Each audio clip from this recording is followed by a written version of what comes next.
The OSI teaches that everything in the universe happens according to the grand plan.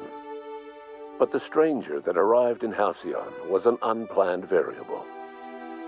From the moment he landed in Emerald Vale, his actions altered the course of history.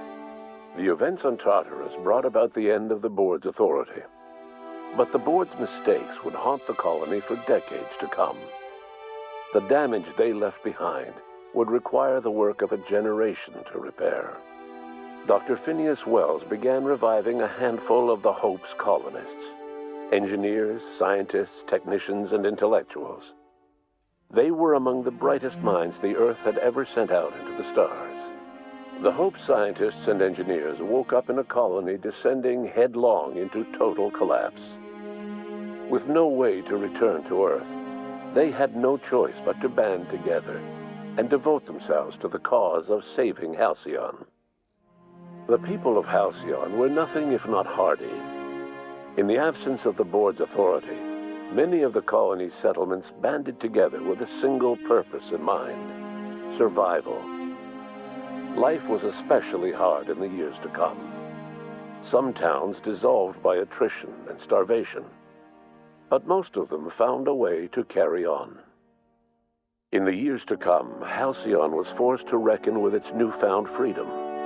The board was gone, and for better or worse, the colony was responsible for its own destiny.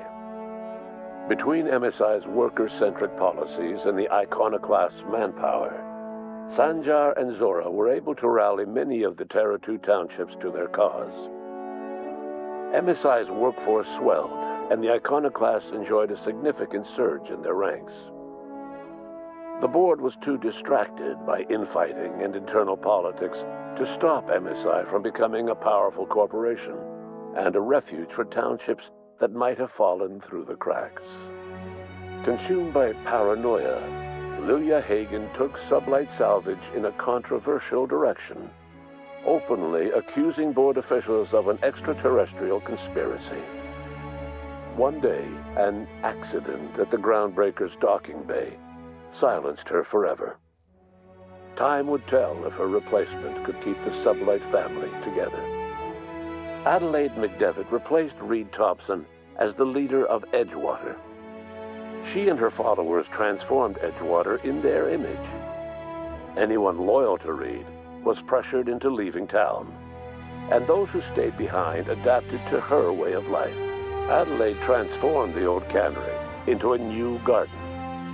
The nearby Edgewater Cemetery provided a convenient source of fertilizer. As for Reed Thompson, it was said that he lasted exactly 2 days outside the walls of Edgewater. Years later, a marauder was found in possession of his hat. Under the leadership of Junlei Tennyson, the Groundbreaker held firm against corporate influence. The ship's mechanical stability gave Junlei the time to educate a promising generation of engineers schooled in her family's traditions. The future of the Groundbreaker looks promising. The rediscovery of the Hope and the abandonment of the lifetime employment program forced Byzantium to come to terms with some uncomfortable realities about the state of Halcyon. While Byzantines were reluctant to surrender the luxuries they'd grown accustomed to, the board's diminished authority gave them little choice in the matter. Nearly everyone had to learn to make do with less. Some even had to get jobs. It was a dark time indeed.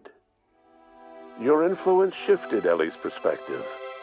She finally admitted, albeit grudgingly, that she just might need other people. Sometimes. With a steady income from the life insurance payouts, she was finally able to afford a ship of her own. She hired a small crew and flew supply missions to communities on the fringe. Some of them were even legal. Life in Halcyon was sobering for Felix Millstone. The grand revolution he dreamed of never came. There was no great awakening for the colony, no celebrations in the streets. There was only the hard, desperate work of trying to repair a broken colony. Felix never had a head for numbers, but if there was labor to be done, he was there to help. Eventually, Felix realized that the work of a revolution was done with two hands. As much as he enjoyed his adventures aboard the Unreliable, the vicar, known as Max, eventually decided that it was time to move on, to live out the life he had sought so long to create. He knew there were many in the colony who carried burdens much worse than the ones he had struggled with, and he devoted himself to easing their suffering wherever he could. He only ever took up arms again to defend the defenseless. Unshackled from a lifetime of striving and fighting the universe and himself, Vicar Maximilian de Soto was finally at peace. Once the matter with the Hope colonists was resolved, Junlei bashfully asked Parvati if she'd like to join her permanently on the Groundbreaker, and Parvati enthusiastically, if somewhat awkwardly, agreed. The stories of her adventures spread across the colony, and Parvati soon found herself the center of attention.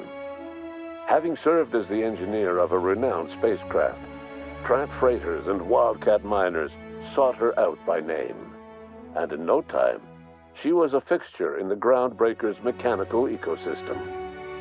She and Junlei were never far apart. Nyoka returned to Monarch to take another crack at making a permanent life for herself. She formed the Charon Group, a mercenary outfit of ragtag survivalists and wilderness experts. Anyone in need of a guide or just looking to throw back a beer and swap stories could find her camping on the trail or clearing an infestation. The SAM unit that accompanied you spread awareness of the product line's superior sanitation and maintenance capabilities across what was left of the colony. This led to a boost in SAM unit sales.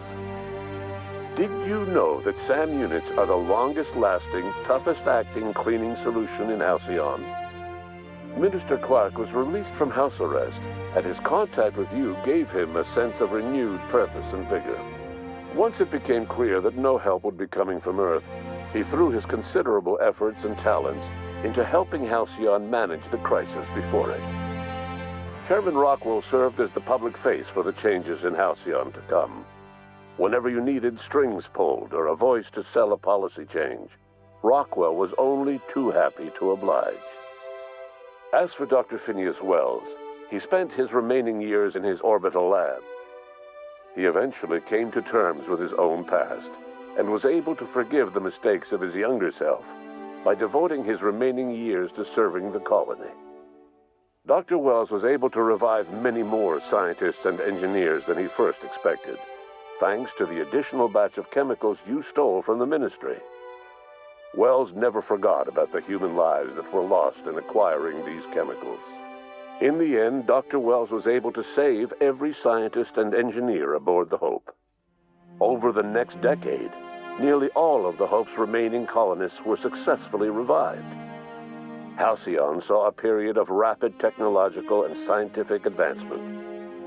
Breakthroughs in dietary supplements saved the colony from starvation. Geoengineering projects and social reforms began to change the structure and character of the colony. Dr. Wells laid the groundwork for the project to save the colony, but he would never live to see the fruits of his labor. He passed away a few years later. His work was carried on by the scientists and engineers he revived. Today, Halcyon has stabilized. The people of the colony work hard to adapt to their new circumstances. Nearby colonies send aid and supplies. Life will never be easy in Halcyon, but for the first time in its history, there exists a sense of real, genuine hope about the future. And what about you, the unplanned variable in the history of Halcyon? You brought an end to the chaos on Tartarus, and left Dr. Wells to save Halcyon on his own. You had more pressing matters to attend to. As you tasted your first scoop of Rizzo's partially emulsified, semi-frozen milk-like dessert, you realized something. All your troubles, all your adventures, all your struggles and choices, they had all led to this single moment. And it was all worth it. No one knows what's happened to Earth, and no one knows what the future has in store for Halcyon. All we know for certain is this: the name of the Unreliable and that of its intrepid captain will remain the subject of countless stories for years to come.